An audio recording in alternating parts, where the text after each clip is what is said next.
Cumprimento a amada igreja com a paz do Senhor. Abri as vossas Bíblias em João, capítulo 9, versículo 1 a seguir. Quero agradecer a Deus por mais esta rica oportunidade que Ele me concede, estar ministrando a palavra dEle. Quero agradecer ao pastor Telcio pela confiança, foi meu pastor por muito tempo lá em Boston, não é? Que Deus continue abençoando ele e essa obra, a irmã Giane, que fazia tempo, a Marise, a Vitória, o Joshua. Que prazer ver eles estar louvando o nome de Deus aqui na Flórida, a irmã Paulina também. Que Deus venha continuar abençoando a cada pessoa que está nessa noite para ouvir a palavra do Senhor. Amém? João capítulo 9, versículo 1, que diz assim a palavra do Senhor. E passando Jesus viu um homem cego de nascença.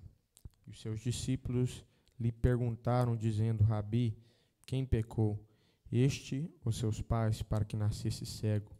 Jesus respondeu, nem ele pecou, nem os seus pais, mas foi assim para que se manifestem nele as obras de Deus. Convém que eu faça as obras daquele que me enviou. Enquanto é dia, a noite vem, quando ninguém pode trabalhar. Enquanto estou no mundo, sou a luz do mundo.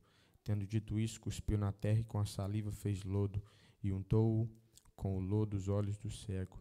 E disse-lhe, vai, lava-te no tanque de Siloé. Foi, pois, lavou-se e voltou vendo. Então os vizinhos e aqueles que dantes tinham visto que era cego, diziam, não é este aquele que estava assentado e mendigava? Uns diziam, é este. Outros, parece como ele. Ele dizia, sou eu.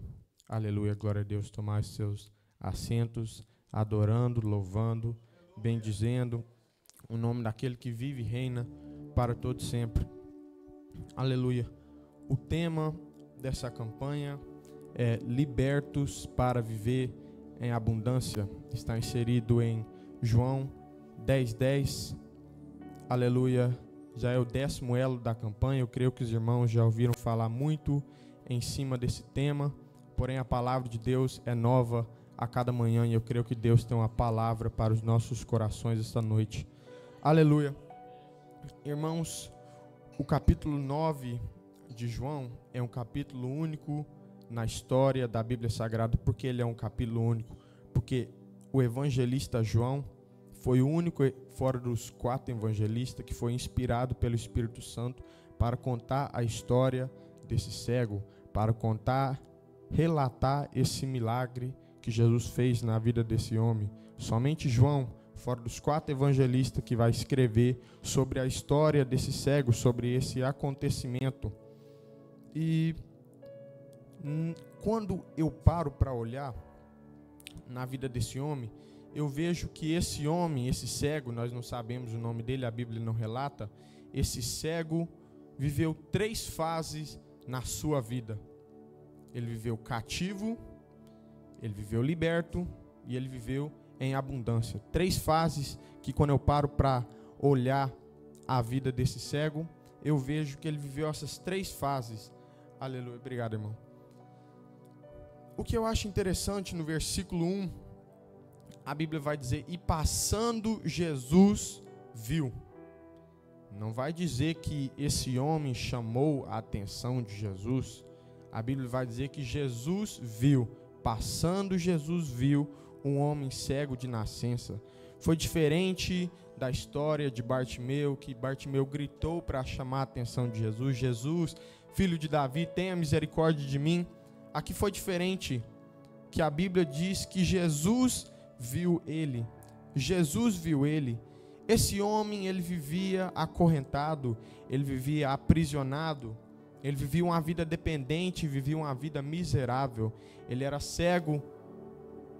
Para ele se locomover, ele precisava da ajuda dos outros. Para ele sobreviver, ele dependia de esmolas, que ele era mendigo. Ele não tinha como trabalhar. Esse homem era dependente, 100% dependente. Mas naquele dia a sua história mudou. Por quê? Porque Jesus viu. Jesus passou e viu. E da mesma forma que Jesus passou na vida desse cego, Jesus pode passar na sua vida e decidir mudar, decidir te libertar da mesma forma que aconteceu com esse homem.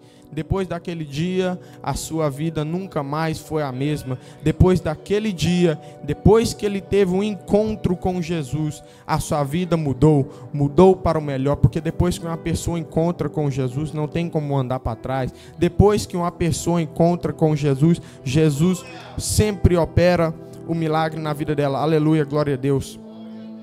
Jesus passou e viu. Porém, Jesus não estava sozinho. A Bíblia vai dizer no versículo 2: os seus discípulos que estavam com ele lhe perguntaram. Eles fizeram uma pergunta, uma indagação para Jesus, dizendo: Rabi, quem pecou, este ou seus pais, para que nascesse cego? Quando olho para isso, eu acho interessante, porque os discípulos podiam ter perguntado o que aconteceu para esse homem ficar cego, mas não. Eles perguntaram quem pecou, ele ou seus pais.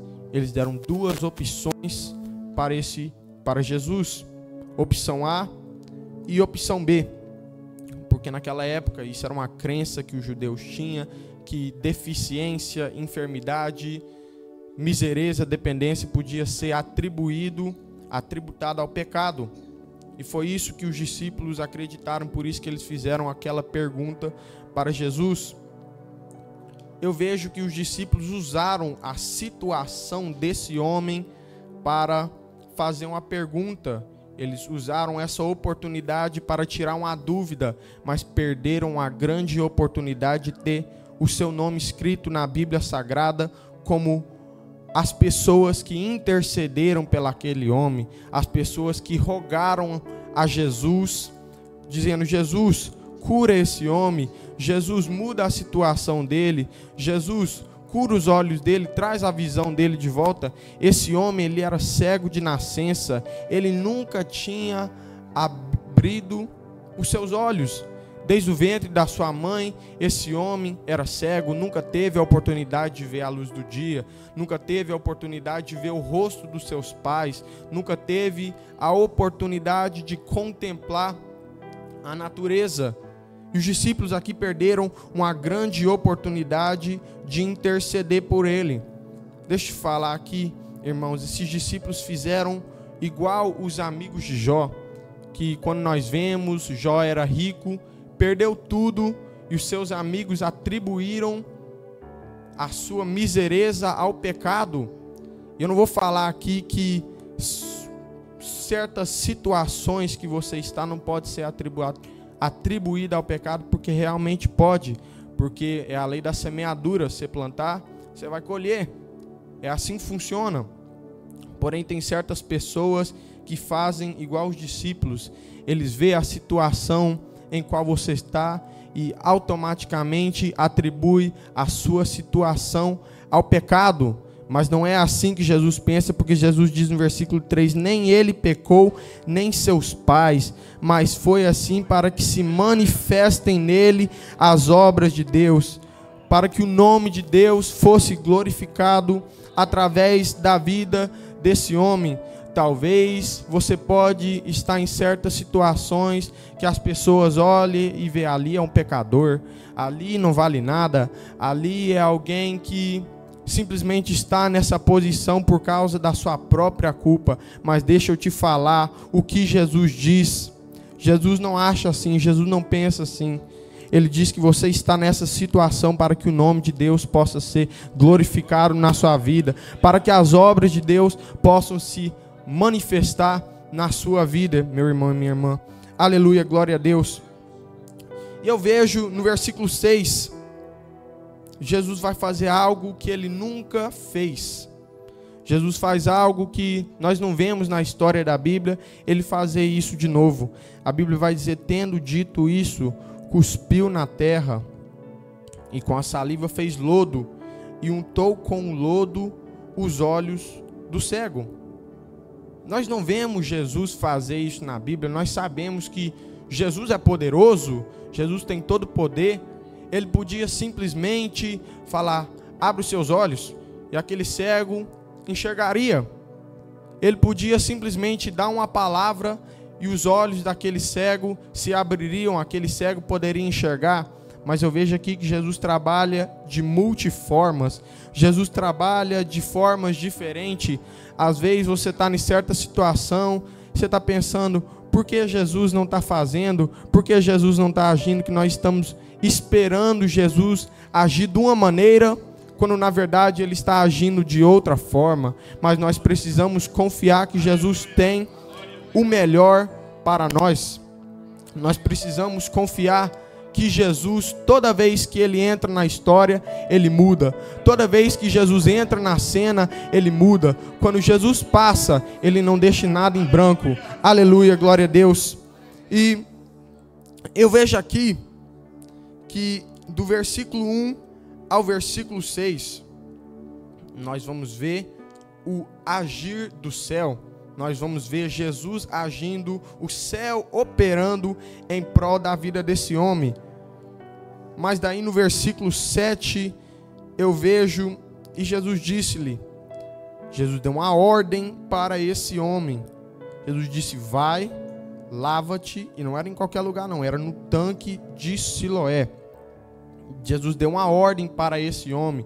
Do versículo 7 em diante, Jesus fala para ele o que ele precisava de fazer. Jesus estava instruindo ele. Eu falei aqui no começo que tinha 3 fases da vida desse homem que nós podíamos nos espelhar, que nós podíamos tirar exemplo da vida desse homem, que ele passou por essas 3 fases. Porém, nós vemos aqui que esse homem, ele já teve um encontro com Jesus. Porém, para ele ser liberto, tinha um processo. O processo do quê? O processo da obediência. Às vezes, talvez você já teve um encontro com Jesus. Jesus já te deu a ordem e você está estagnado no mesmo lugar, esperando Jesus agir. Porém, nem toda vez Jesus vai simplesmente operar um milagre nas nossas vidas. A maioria das vezes nós precisamos correr atrás do milagre. Quem sabe você já teve um encontro com Jesus, Ele já te deu o ID, Ele já te deu a ordem, você está parado, estagnado no mesmo lugar, falando, Jesus, faz alguma coisa. Jesus opera um milagre, Jesus entra na minha vida, Jesus transforma a minha casa, transforma a minha família. Porém, Ele já te deu a ordem, você está parado no mesmo lugar, irmão. Por isso que eu acho que da vida desse homem, na vida desse cego, que nem o nome dele está escrito na Bíblia, eu vejo que nós podemos tirar exemplos para nós cristãos. Aleluia, glória a Deus. Jesus deu uma ordem para ele. Jesus disse, vai, lava-te no tanque de Siloé. Note que esse homem, ele era cego de nascença. Nós não sabemos a distância do tanque de Siloé. Nós não sabemos se era 10 metros, 100 metros, 1000 metros. Nós não sabemos a distância. Não sabemos os obstáculos que esse homem precisaria enfrentar para chegar lá. Nós não sabemos as pedras que tinha no caminho. Nós não sabemos os morros que esse homem teria que subir, não. Mas nós sabemos que Jesus deu uma ordem para esse homem. Jesus deu uma ordem para ele, e nós não vemos em nenhum lugar esse homem reclamar. Jesus passou lama na cara dele. Esse homem poderia estar pensando, uai, Jesus, eu já sou cego, agora eu sou um cego sujo. De que forma o Senhor está trabalhando? Mas em nenhum lugar nós vemos esse cego reclamar. Esse homem, ele ficou com a boca fechada simplesmente e ouviu Jesus falar com ele. Quem sabe às vezes a libertação não vem para nós. Quem sabe nós não somos curados. Quem sabe Jesus não dá a ordem porque nós fica reclamando.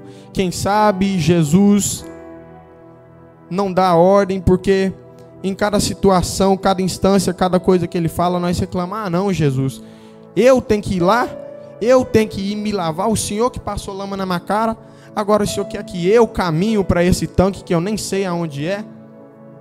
Porém, nós não vemos esse homem reclamando. E esse é outro exemplo que nós podemos tirar da vida desse homem. É o exemplo de não reclamar. É o exemplo de confiar em Jesus. Confiar no Mestre. Confiar que Ele tem de melhor para as nossas vidas. Jesus disse: vai, lava-te. E não era em qualquer lugar não. Jesus disse: vai, lava-te no tanque de Siloé. Em Siloé, em Israel, tinha vários tanques.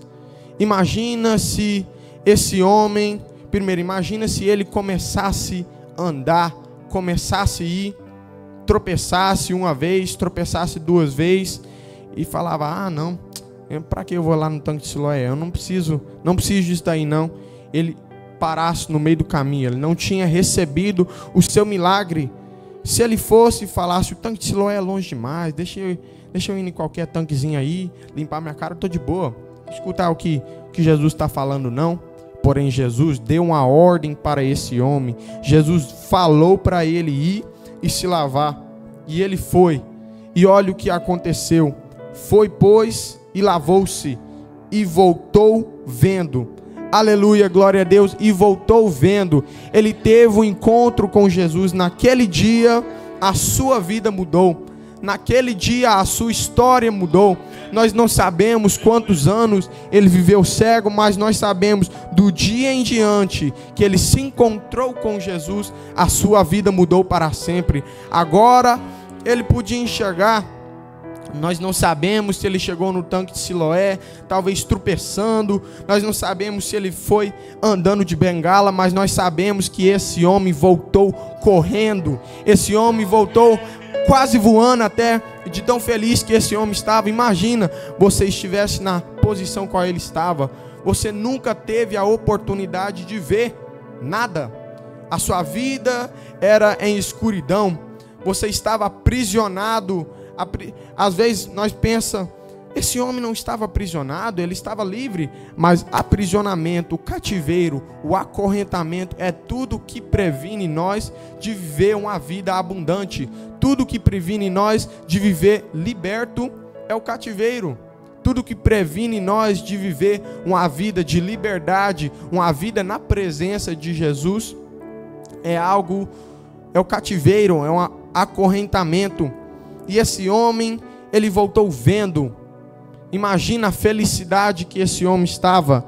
Imagina do jeito que esse homem estava sentindo naquele momento. Agora ele voltou vendo. Ele voltou andando. Voltou contemplando a beleza do mundo que Deus tinha feito. Contemplando o rosto das pessoas. Contemplando, aleluia, a luz do dia. Eu não sei o que esse homem estava pensando, porém eu sei que se eu estivesse na posição dele, eu estaria muito feliz. Eu estaria muito contente com o que Deus, com o que Jesus tinha feito na minha vida. Esse homem aqui, aleluia, agora ele não estava mais cativo. Esse homem agora vivia liberto. A sua vida nunca mais seria a mesma depois que ele teve um encontro com Jesus. Esse homem nunca tinha tido a oportunidade de enxergar, mas agora ele via. E nós vemos aqui no versículo 8, vai dizer: então os vizinhos e aqueles que dantes tinham visto que era cego, diziam: não é este aquele que estava assentado e mendigava? Muitas das vezes, depois que Jesus opera um milagre nas nossas vidas, as pessoas não vão conseguir acreditar. O Jonathan? Mentira, não é a mesma pessoa não. O Ricardo? Mentira, não é aquela mesma pessoa não. Não é possível. Uns diziam: é este. Outros: parece como ele, mas não é ele não. Estavam duvidando, mas o que ele diz? Dizia: sou eu. Aleluia. Ele não teve vergonha do seu passado. Esse homem não teve vergonha de admitir: realmente sou eu mesmo. Era eu aquele que vivia lá naquela esquina mendigando. Sou eu mesmo aquele que vivia tudo sujo. Sou eu mesmo aquele que vivia a sua vida dependente. Aquela mesma pessoa que vivia na miséria. Sou eu. Esse homem não teve vergonha do seu passado. Esse homem, ele não teve vergonha da posição a qual ele estava. Ele disse: sou eu. E eu acho isso interessante porque às vezes nós vemos aí certas pessoas, depois que Jesus opera um milagre na vida dela, eles ficam com vergonha de onde ele estava, fica vergonha de admitir, realmente eu era aquele usuário de droga, realmente eu era um alcoólatra. As pessoas ficam com vergonha de admitir da posição em que Jesus tirou eles. Porém, esse homem foi diferente. Vida abundante. Nós vemos que agora esse homem já estava liberto, porém ele ainda não estava vivendo uma vida abundante. O que é abundância? Abundância para as pessoas seculares, pessoas que não estão na igreja. Abundância pode ser uma conta bamburrada de dinheiro. Abundância pode ser ter vários carros na garagem. Abundância pode ser viver numa casa própria. Abundância pode ser viver indo para festa, bagunça, ter, nem sei, barco, sei lá. Abundância é assim que eles vê abundância, mas abundância para nós, cristãos que estamos na igreja, abundância para nós é poder testificar daquilo que Jesus fez na nossa vida.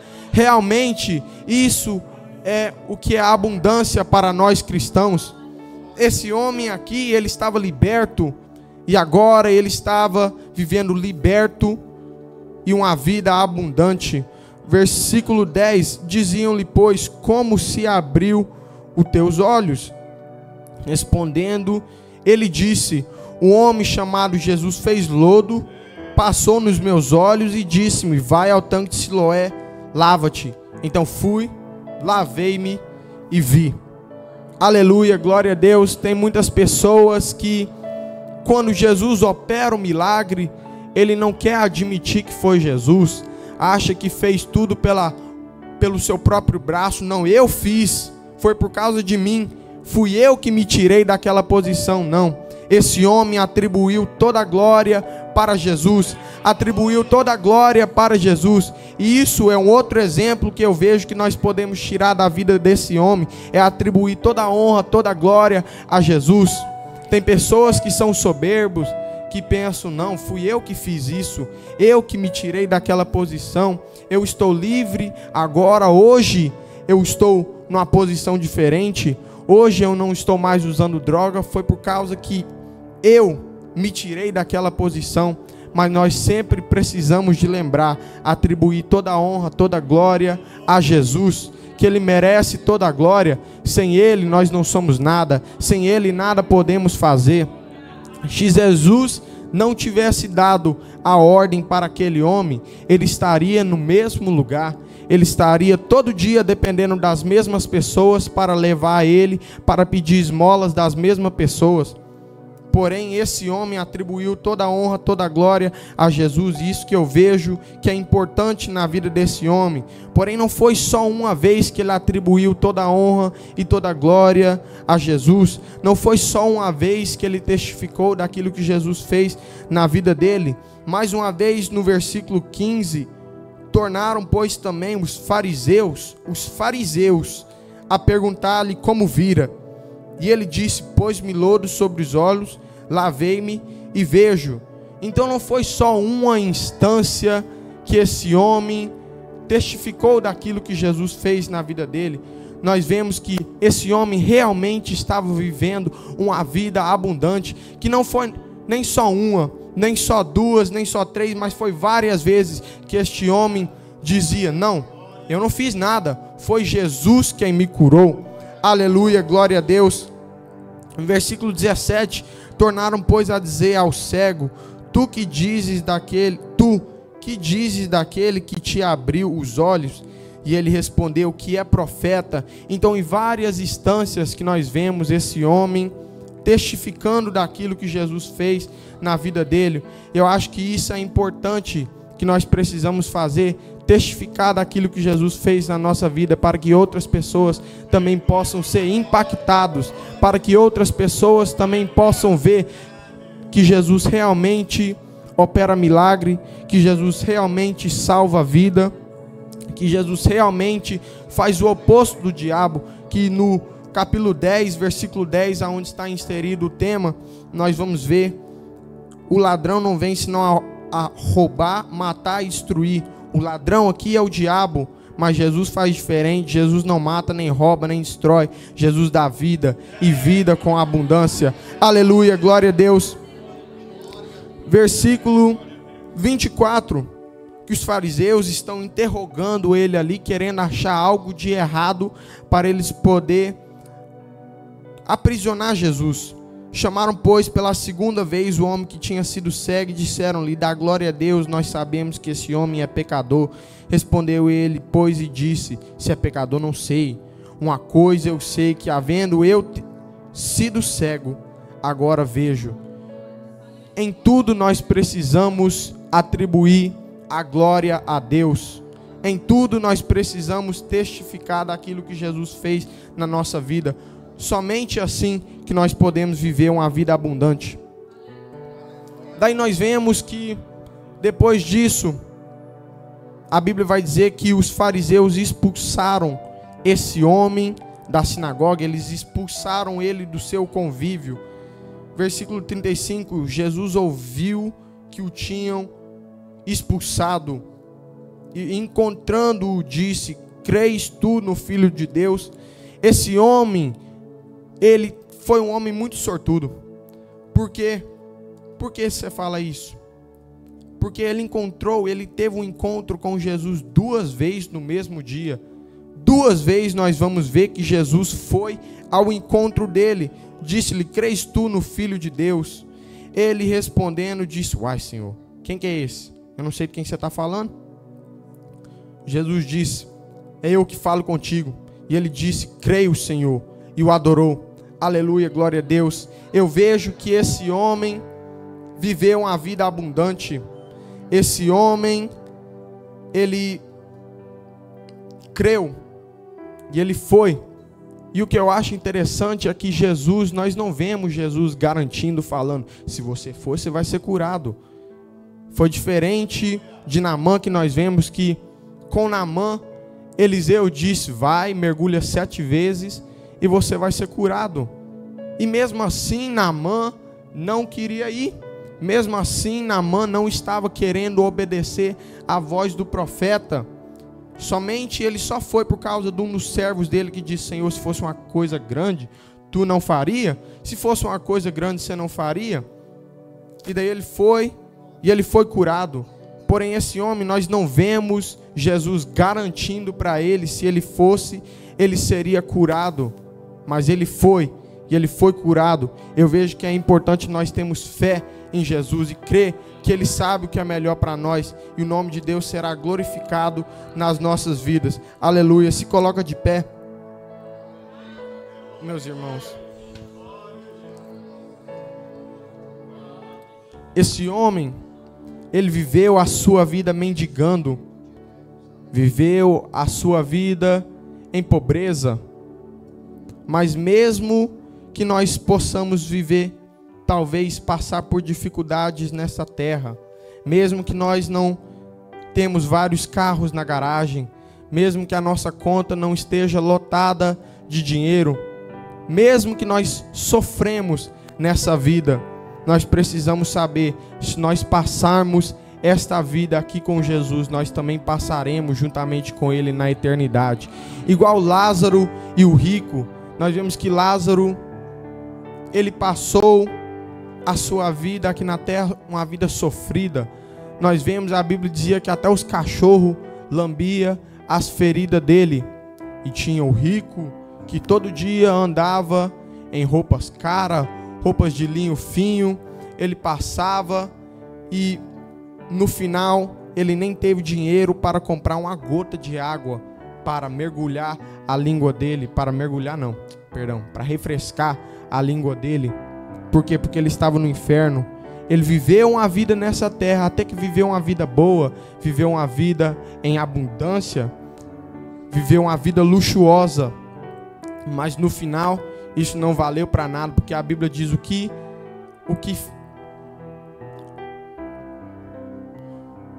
esqueci o versículo agora, esqueci a referência que eu ia falar agora.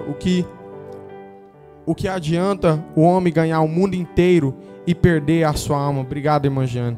Eu esqueci, minha mente está meio falhando, agora que eu estou ficando mais velho.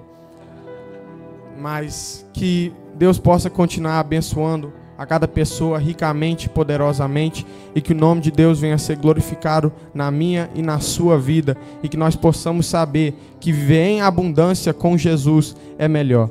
Eu agradeço a oportunidade em nome de Jesus. Vamos orar, irmãos? Se o pastor Teos quiser orar, ou eu posso orar? Senhor meu Deus, Senhor meu Pai, obrigado, Jesus querido, por mais uma oportunidade de estarmos cultuando o Teu nome, de estar adorando o Teu nome, que nós sabemos que o Senhor é grande, que o Senhor é poderoso e que o Senhor tudo faz. Deus querido, aqui estão os Seus servos nessa casa, Deus querido, aqui na Flórida, Pai querido, que o Senhor venha continuar abençoando esse trabalho, que o Senhor venha continuar abençoando os músicos, os instrumentistas, que o Senhor venha continuar abençoando cada pessoa que está aqui, que o Senhor venha abençoar o pastor Télcio, a irmã Giane, as pessoas que estão na liderança dessa igreja, que Teu nome venha a ser glorificado nesse lugar, que várias almas possam render nesse lugar, Pai querido, que o Teu nome venha a ser glorificado nesse lugar. Te oramos e te agradecemos, Pai, em nome do Teu Filho amado Jesus Cristo. Amém.